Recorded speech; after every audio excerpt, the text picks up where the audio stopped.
बिस्मिल्लाहिर्रहमानिर्रहीम। फज़ल इब्न अमर कहते हैं कि मैंने इमाम जाफ़र सादिक़ अलैहिस्सलाम से ये सवाल किया कि मौला मुझे ये बयान फरमाइए कि अल्लाह ने शराब को क्यों हराम करार दिया है।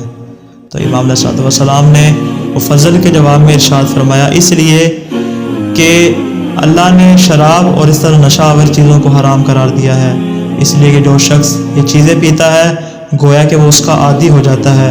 ऐसे शख्स से नूर रुखसत हो जाता है और वो उन चीज़ों के पीने का आदी हो जाता है, और ऐसे शख्स के लिए बईद नहीं है कि वो गुनाह का इर्तिकाब कर ले। ऐसे शख्स के लिए मुमकिन है कि वो ज़िना का मुर्तकिब हो।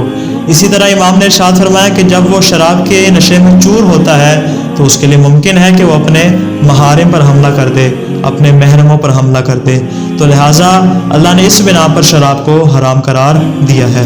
इसी तरह इमाम ने इरशाद फरमाया कि जो शख्स शराब पीता है, चूँकि उसको कोई होश समझ नहीं होती, ऐसा शख्स अपनी बुराइयों और गुनाहों में इजाफा करता चला जाता है और उसकी अकल सलामत नहीं होती।